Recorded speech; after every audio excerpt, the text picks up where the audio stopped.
Iya, aku tuh berupaya di usaha lain itu biar nanti tuh kalau aku tertutup ya udah ada usaha yang jalan. Karena aku tidak bisa bergantung sama cowok, makanya aku berinvestasi membeli kapal. Dan itu aku nggak bohong, itu pakai uang aku.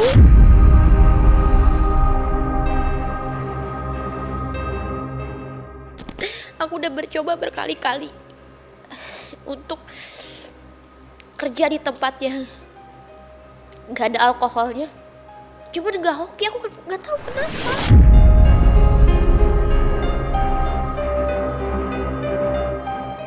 Apa ya, aku memang rada-rada ya kalau ikut pengajian ya aku memang kayak beneran ikut 100% gitu, nggak main-main, nggak live, nggak story-story. Aku ikut pengajian ya khusyuk gitu.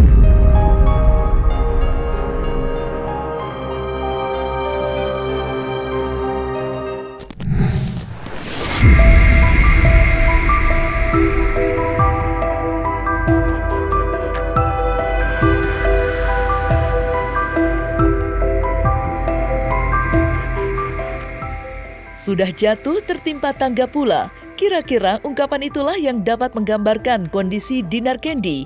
Bagaimana tidak, usai terseret dalam pusaran kasus pemalsuan dokumen kapal tongkang dan penggelapan dalam jabatan yang diduga dilakukan Koh Apex, wanita asal Jawa Barat itu harus pula menerima dugaan tindak intimidasi yang beragam. Mulai dari dugaan upaya mencoreng nama baik Dinar di masyarakat luas, penguntitan, hingga serangan-serangan gaib yang ditujukan ke tempat usahanya di Bilangan, Jakarta Selatan. Mirisnya lagi, gelombang ujian itu datang kala Dinar Candy tengah berupaya keras untuk menjadi pribadi yang lebih baik lagi. Buktinya, ia sengaja berinvestasi di usaha kapal tongkang Koh Apex untuk menyudahi karirnya di dunia hiburan sebagai DJ. Sontak saja, kala ditemui secara eksklusif oleh tim cumi-cumi.com, Dinar Candy pun tak kuasa membendung air matanya saat menceritakan perih hatinya yang diselimuti gundah gulana. Lantas, seperti apa luapan kesedihan Dinar Candy menyaksikan mimpinya untuk menjadi diri yang lebih baik harus menapaki jalan yang begitu terjal?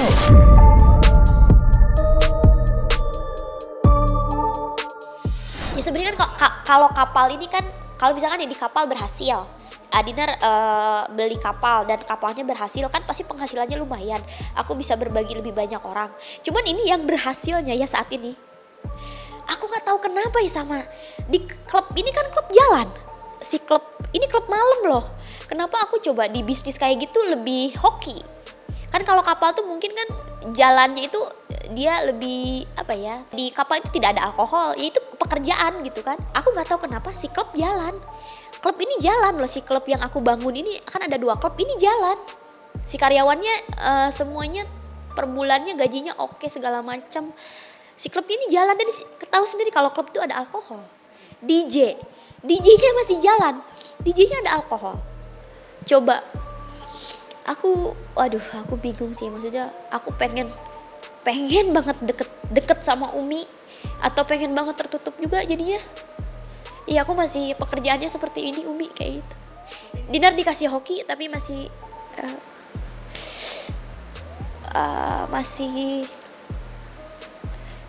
ya, maksudnya ya masih yang ada tempat alkohol.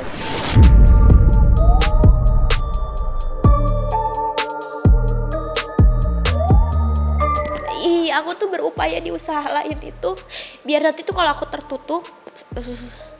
tertutup ya udah ada usaha yang jalan. Karena aku tidak bisa bergantung sama cowok, makanya aku berinvestasi membeli kapal. Dan itu aku nggak bohong, itu pakai uang aku. Dan aku punya bukti kalau aku memang di sini membeli kapal dan berinvestasi. Dari hasil nge-DJ, itu yang sakitnya tuh dari hasil nge-DJ. Kalau bukan dari hasil nge-DJ, misalkan ya nggak apa-apa. Misalkan dikasih sama cowok itu nggak apa-apa. Cuman aku di sini hasil dari nge-DJ aku itu yang bikin aku sakit. Aku di sini adalah pagi ketemu pagi, ya tau lah entertain kita kalau cari uang seperti apa. Selalu senyum, padahal hati aku tuh lagi hancur. Kayak aku tuh uang hilang, nggak dapat apa-apa, dituduh lagi. Susah. Aku pernah rental mobil, diambil juga uangnya sama orang. Aku pernah investasi 1,2 M Itu dari DJ juga, dari yang waktu aku pas viral-viral banget itu, aku kumpulin uangnya. Terus aku ada salah satu kayak rental mobil, terus aku naruh 1,2 M. Itu dibawa kabur juga uangnya. Jadi aku nggak tahu kenapa, padahal aku tuh pengen berusaha kerja di tempat yang nggak ada alkoholnya. Tapi di situ aku nggak hoki. Aku udah bercoba berkali-kali untuk kerja di tempat yang nggak ada alkoholnya. Cuma nggak hoki, aku nggak tahu kenapa. Kayak sekarang juga kan gagal. Kenapa yang ada alkoholnya? Di situ aku hoki. Kenapa yang ada alkoholnya? Di situ aku hoki.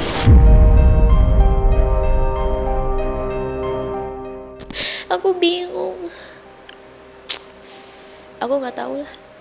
Ya, kita lihatlah ke depannya seperti apa. Tapi perlu netizen ataupun masyarakat Indonesia tahu bahwa aku memang pekerja keras. Aku tidak bergantung sama cowok. Gak pernah aku mau memanfaatkan cowok kayak Koapek, misalkan orang ada ya, aku memanfaatkan dia minta uang. Gak pernah aku minta uang ke dia. Kalau dia ngasih barang iya, kalau ngasih uang secara cash enggak, dan aku nggak minta. Enggak, aku nggak minta, nggak pernah. Kalau dia ngasih jajan ke asisten aku, iya, karena kan asisten aku yang jagain aku, dia pikirnya kan, jadi kasih. Kalau ke aku nggak pernah minta. Dan dia tuh ngelihat aku cewek pekerja keras, dan dia, yang aku lihat dia nggak kasihan juga sih sama aku. Mungkin di bisnis ini banyak orang yang nggak mau nerima aku lah. Padahal aku di sini Dinar itu nggak pengen nggak pengen cari musuh. Aku cuma pengen berkenalan. Cuman mungkin kemarin tuh aku sempet kayak sibuk bikin konten, terus berinvestasi di sini kan, maksudnya membeli kapal di sini. Mungkin belum silaturahmi sama pengusaha-pengusaha besar.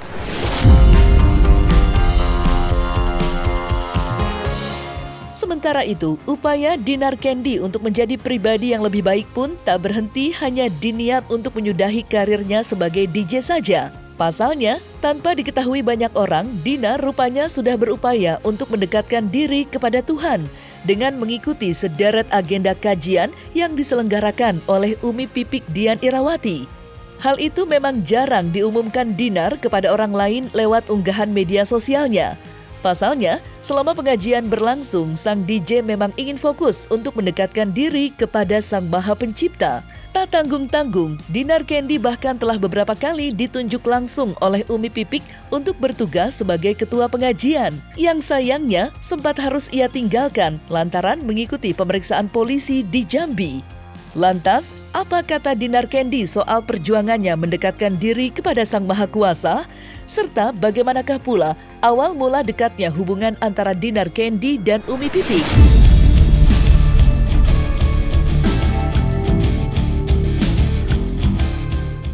Kalau Umi Pipik tuh melihat aku, yang Dinar lihat, dia melihat secara personalnya aku. Dan dia itu sebenarnya dengan ajakan lembutnya dia, kayak ayo Dinar, kita lebih baik lagi. Itu kan seenggaknya kan Dinar yang di sosmed seksi, atau Dinar pekerjaannya apalagi DJ, itu sangat tumpang banget sama Umi Pipik kan, kayak sangat berbelok banget, sangat jauh banget. Tapi aku sadar itu ajakan Umi Pipik yang tidak memaksakan, kayak Dinar langsung tertutup kan, biasanya adalah yang ustazah seperti itu. Tapi dia tuh mengajak Dinar secara lembut sih. Kita sering pengajian, mungkin biar hati aku terketuk, biar Dinar terbiasa memakai gamis dan hijab. Itu sih aku melihatnya arah ke sana sih. Itu lembut banget, maksudnya tuh bijak dari Umi Pipiknya pribadi. Apa ya, aku memang rada-rada ya, kalau ikut pengajian ya aku memang kayak beneran ikut 100% gitu, nggak main-main, nggak live, nggak story. Aku ikut pengajian ya khusyuk gitu. Di sini Umi, maaf ya Dinar kemarin nggak ikut pengajian. Sebenarnya itu tanggung jawab Dinar, karena Dinar udah diangkat sebagai ketua pengajian, itu Dinar berterima kasih. Cuman karena Dinar dipanggil pihak kepolisian untuk menjadi saksi, ya Dinar harus datang kayak gitu. Semoga Umi Pipik dan jamaah yang lain bisa memaklumi itu. Karena kan biasanya kalau pengajian Dinar paling depan gitu kan. Karena Dinar kan ini ketua pengajiannya, biasanya sama Umi Pipik aku ditaruh paling depan kayak gitu. Kalau menurut aku Umi Pipik adalah sosok penyejuk jiwa. Jadi ketika aku datang ke pengajian ada Umi Pipik, apa ya, kata-kata Umi Pipik tuh menurut aku lembut, sejuk aja aku merasanya kayak gitu. Dan kalau lagi sesi tanya jawab sama Ustadz kan pasti Umi Pipik menyodorkan aku, ayo Dinar nanya gitu. Jadi memang disuruh aku tuh aktif dan harus komunikatif di sana gitu. Jadi Umi tuh jadi ya mengarahkan aku ke hal-hal yang baik lah kalau Umi itu. Cuman kan aku memang ya Umi aku perwakilan salah satu DJ di Indonesia yang memang jobnya masih banyak. Memaklumin itu Umi karena memang penghasilan Dinar masih di situ. Ya ini Dinar Umi mencoba usaha, siapa tahu kan dari usaha ini lancar, ternyata Umi gagal Umi di sini. Kan kalau Dinar usahanya lancar kan siapa tahu kita bisa meninggalkan DJ Umi, ternyata aduh Umi mohon maaf Umi, Dinar masih gagal dalam usaha ini. Ya Dinar masih mengambil job DJ gitu. Ya pokoknya jika saat ini kalian dilanda masalah seperti aku, dijelekan aku seakan-akan kita ini, anggap aja itu pelajaran buat kalian dan kita berdoa aja semoga kita dinaikkan derajatnya atas omongan orang, cacian makian orang di luar sana, dinaikkan derajat dan semoga suatu saat nanti punya rezeki berlebih. Dan jangan lupa bersedekah, udah itu aja 5 hal. Karena aku sering dilanta masalah, bersyukur. Itu harus bersyukur. Bersyukur apa yang kita dapatkan saat ini. Berpasrah diri kepada Tuhan. Maksudnya kalau walaupun kita memaksakan, aku tuh ambisius orangnya. Tapi ketika sama Tuhan dikasih cobaan dan dikasih ujian, itu bukan jalan kamu, ya udah berpasrah diri.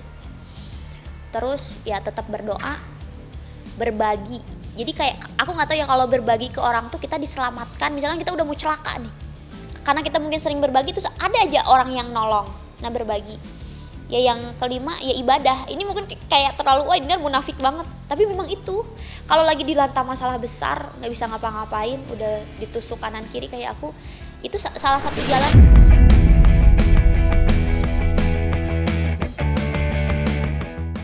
Terlepas dari itu semua, Dinar Candy kini tengah berjibaku menjalani hari-hari dengan bayang-bayang intimidasi yang diduga datang dari rival bisnis Koh Apex. Walaupun begitu, ia tetap tegar menapaki garis hidup, sembari mengambil berbagai ragam upaya guna memberikan ketenangan.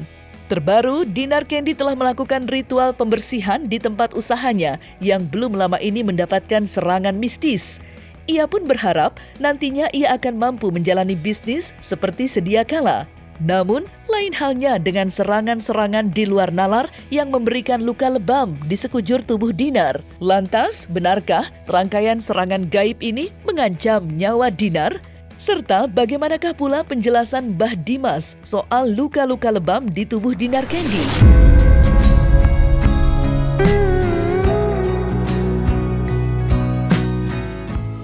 Itu adalah sebuah peringatan.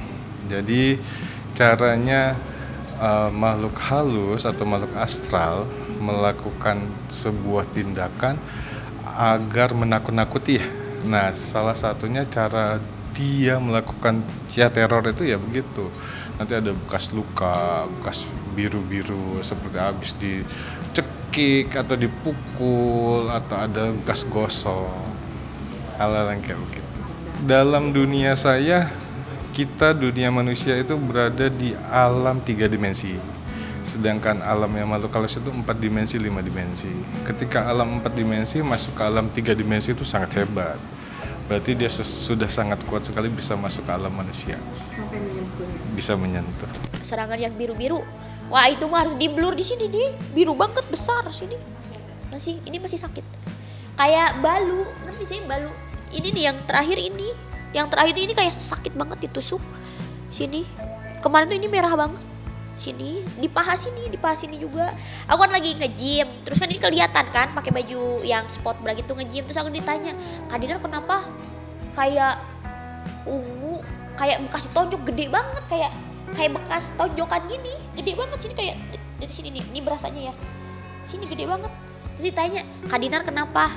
"Kemarin sparring ketonjok," aku bilangnya gitu. Padahal aku juga nggak tahu, kayak aku juga aneh. Kenapa ya pas aku pijit ini sakit? Dinar Candy itu adalah ya sosok yang sangat kuat. Walaupun dengan pakaian seksi segala macam, karena dia orang baik, banyak yang mendoakan. Keluarganya juga keluarga yang termasuk bisa dibilang adalah keluarga yang baik ya. Nah, jadi ketika orang baik itu biasanya akan dibantu oleh banyak orang, didoakan oleh banyak orang. Makanya dia terhindar dari mara bahaya. Nah, biasanya yang diincar itu adalah yang paling terlemah. Jadi ketika punya tempat usaha, mungkin karyawannya yang lemah atau ada apa, makanya bisa kesurupan.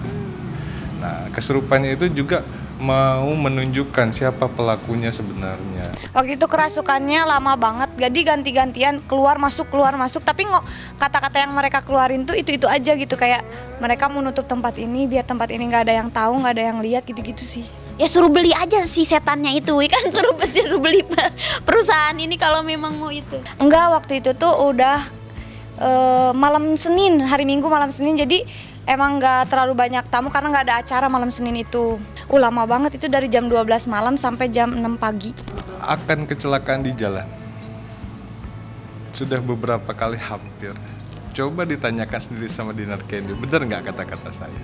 Makanya saya bilang kalau dia tidak didoakan banyak orang dan dia tidak dekat dengan Yang Maha Kuasa, ya sudah, dari kemarin sudah tidak ada lagi Dinar Candy. Tapi karena masih disayang, masih disuruh membuktikan dan dianya harus kuat, ya sudah, itu aja jawabannya.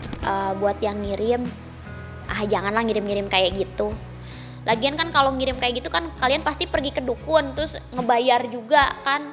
Mendingan uangnya dikasih ke yatim piatu atau disedekahin atau buat diri kalian sendiri. Tapi ya kalau kalian uangnya berlebih ya terserah sih itu. Ya lebih baik bermanfaat lah. Apalagi misalkan yang ngirimnya orang kaya nih ya.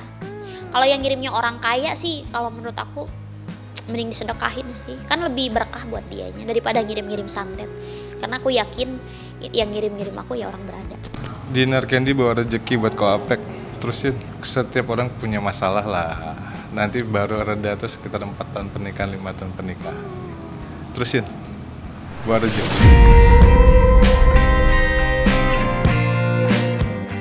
Nah, selesai sudah Cumi Lovers, saksikan terus Cumi Camp In Depth, kabar lengkap, mendalam, dan akurat dari narasumber terpercaya.